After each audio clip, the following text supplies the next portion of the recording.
Shalom à tous, bien-aimés, frères et sœurs, grâce et paix sur vous, au nom du Mashiach, notre Adon. Bienvenue une fois de plus encore dans notre émission, l'heure de l'étude. Je suis votre compagnon d'étude, je suis le Rav Hanazi Nezeria, mais beaucoup me connaissent sous le nom du Rabbi Moshe.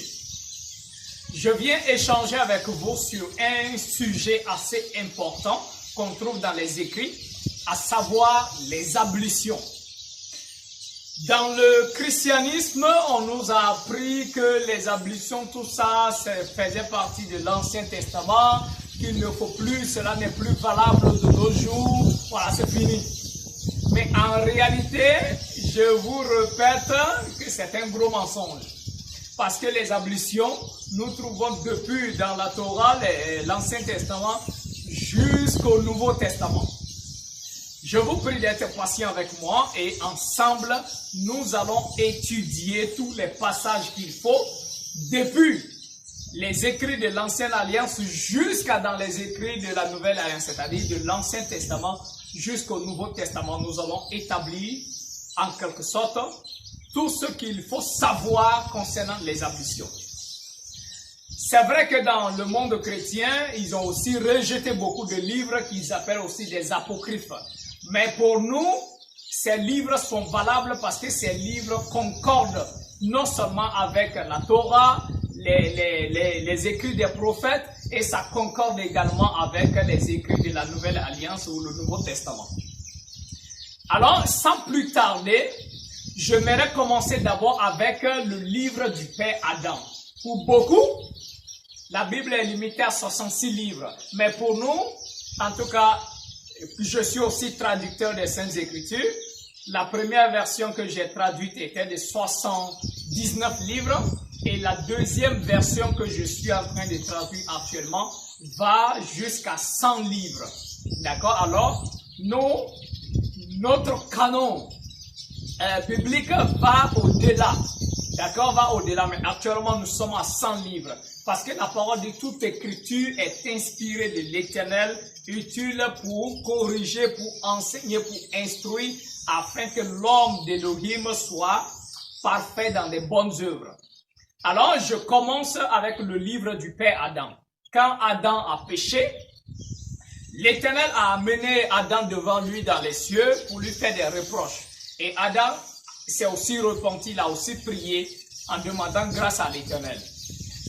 Quand il a fini de prier devant la face de l'Éternel, l'ange Michael devrait le ramener sur la terre dans le jardin avant qu'on puisse le renvoyer. Alors, c'est dans le livre du Père Adam, le chapitre 1, le verset 17. D'accord? Adam, bon, dans d'autres versions, vous allez peut-être, ça peut décaler. Mais voilà ce qui est écrit. Les hommes purifieront leur péché par l'eau. Et ceux qui ne veulent pas se purifier par l'eau seront condamnés. Après que Adam et maman Hawa, Ève, aient commis le péché dans le jardin, avant de les renvoyer, l'Éternel va quand même les donner quelques commandements. Et l'un des commandements les plus forts, c'est les ablutions. L'Éternel dit, il faut pour la purification, c'est-à-dire pour vous repentir, pour vous purifier, il faut utiliser de l'eau.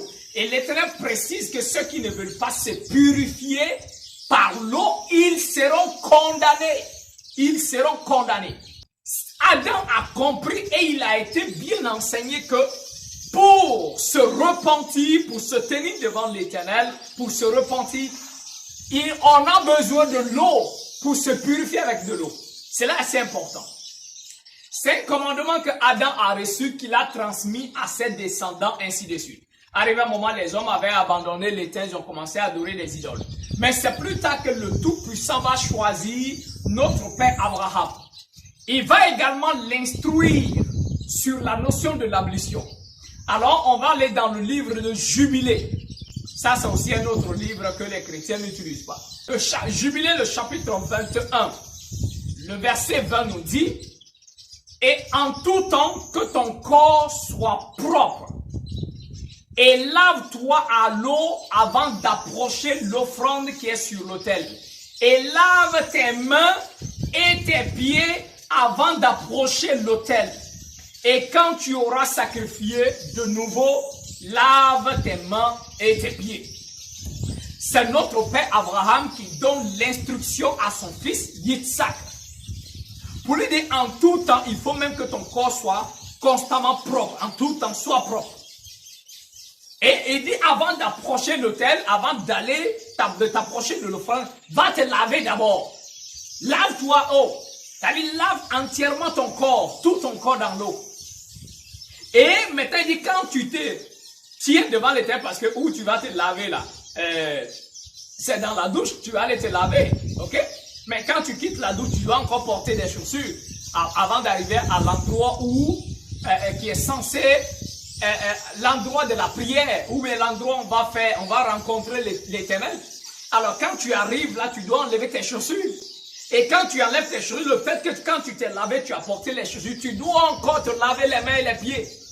Alors, il dit, non seulement quand tu as fini de te laver dans l'eau, alors, il faut encore te laver les mains et les pieds. Lave-toi les mains et les pieds avant d'approcher l'autel. Le Père Abraham va encore plus loin pour dire quand tu auras fini de présenter ton offrande, quand tu auras fini de présenter ton sacrifice à l'Éternel, tu dois encore te laver encore. Lave-toi encore les mains et les pieds pour repartir. D'accord? Pour dire que c'est quelque chose d'assez intéressant et important. Yitzhak, quand il a reçu ce commandement de son père Abraham, lui à son tour doit transmettre ce commandement à d'autres. Et c'est dans la vie du père Yitzhak, quand il était aveugle, le Tout-Puissant lui a accordé miséricorde, il a retrouvé la vue.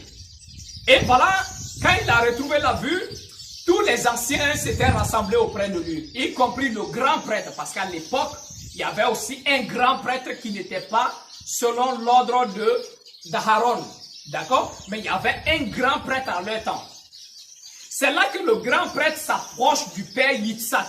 On trouve ça dans le testament du père Yitzhak, le chapitre 2, le verset 54 à 56.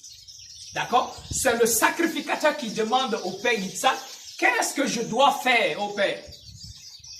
Et le père Yitzhak va commencer à lui donner des instructions. Des instructions.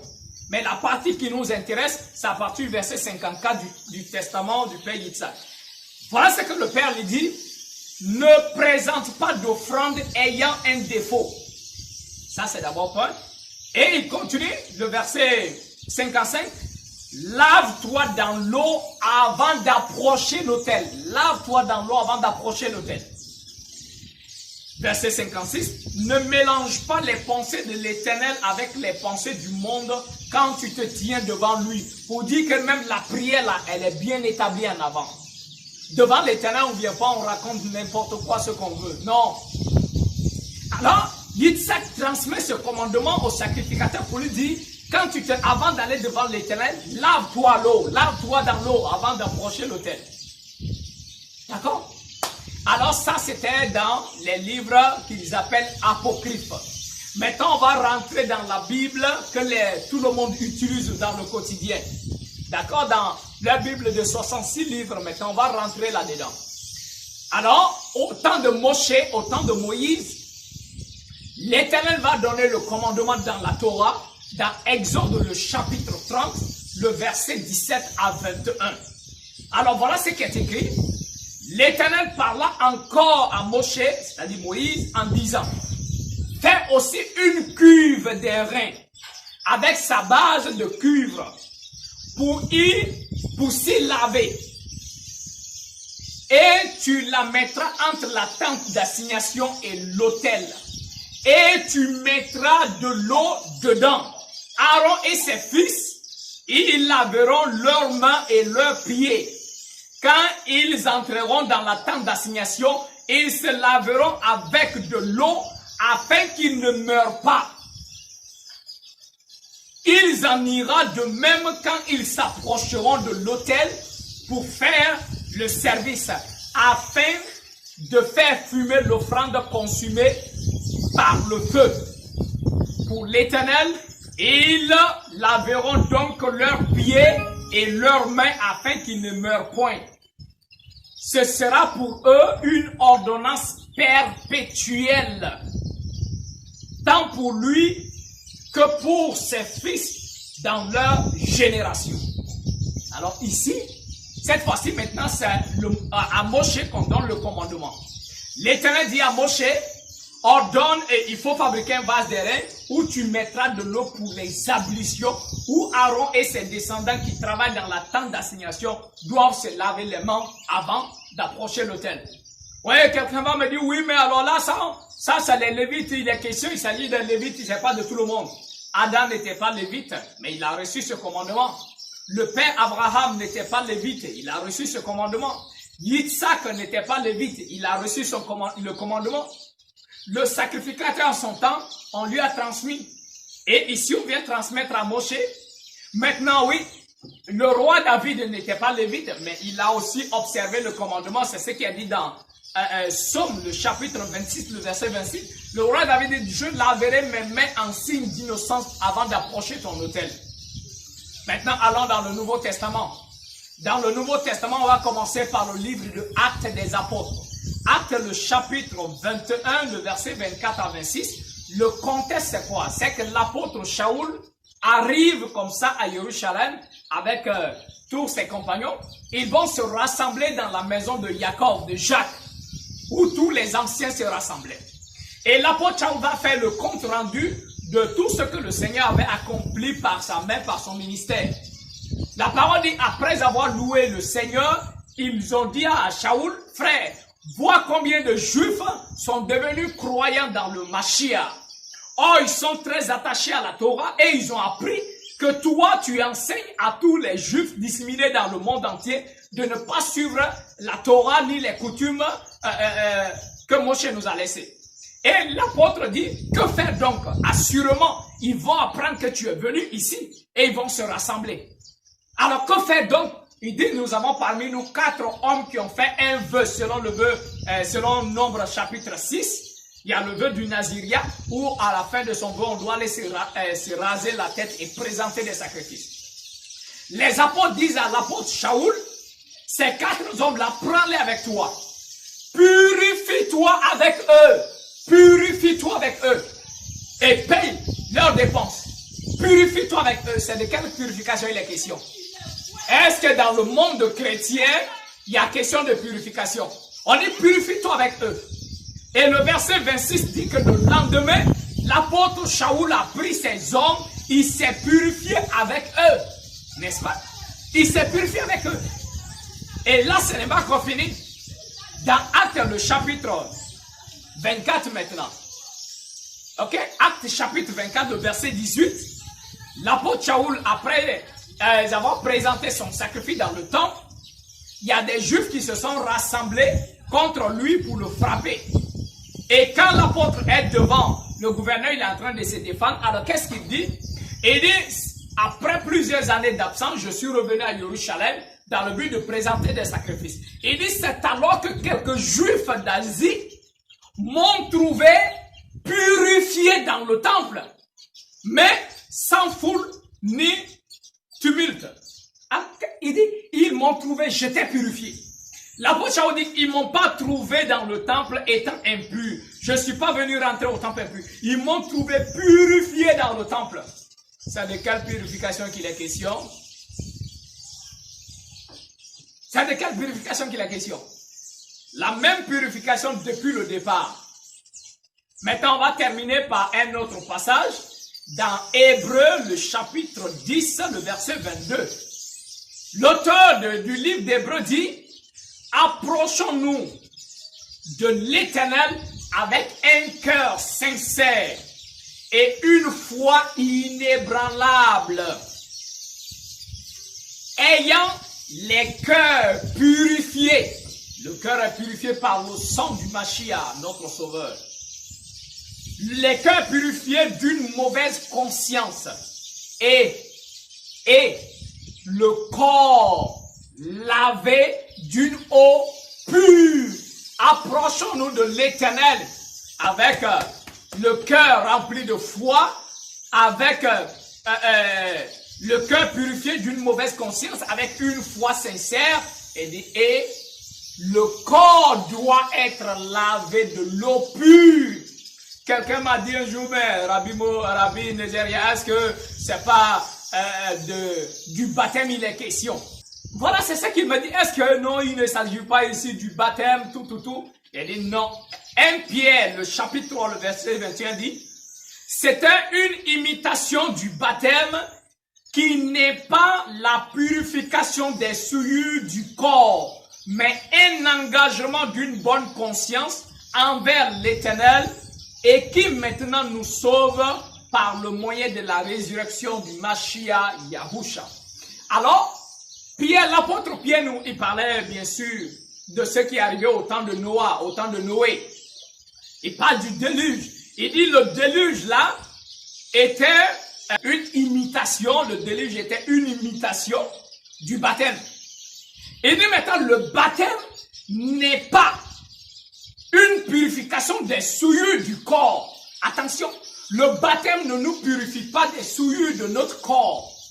Mais le baptême, c'est un engagement d'une bonne conscience envers l'Éternel. Pour dire que Seigneur, à partir d'aujourd'hui, je prends l'engagement de marcher selon ta loi, de respecter tout ce que tu me dis. C'est ça le baptême. Mais Hébreux 10, 22 dit nous approchons de l'Éternel. Quand on est prêt pour s'approcher, approchons-nous avec un cœur sincère, rempli de foi, avec le cœur purifié de ceux qui donnent mauvaise conscience et le corps lavé d'une eau pure. Il dit c'est le corps qui doit être lavé. D'accord? D'une eau pure. Mais alors que Pierre dit que le baptême n'est pas pour laver ton corps des souillures. C'est l'ablution qui lave nos corps des souillures. D'accord? Alors, les ablutions c'est depuis l'Ancien Testament jusqu'au Nouveau Testament. Mais malheureusement, le monde chrétien a jeté ça et il trouve que c'est quand on parle des ablutions, il dit oui, non, ça c'est les musulmans qui font ça. Ah, ça c'est les musulmans. Comme si c'est les musulmans qui ont écrit la Bible. Comme si c'est les musulmans qui ont donné le commandement des ablutions. Même la prosternation. Quand ils viennent, il y a des gens, quand ils viennent peut-être comme ça dans notre synagogue, ils voient que dans notre façon de prier, on n'est pas assis sur des chaînes, c'est les nattes qui sont établies, on se tourne vers Jérusalem et on se prosterne face contre terre, on se lève, on élève les mains, on se met ensemble, on se prosterne. Et il dit, mais ça c'est les musulmans qui font nous prier comme les musulmans. Nous ne prions pas comme les musulmans, c'est les musulmans qui prient comme nous. Voilà. Parce que ça, ce sont les règles de la Torah.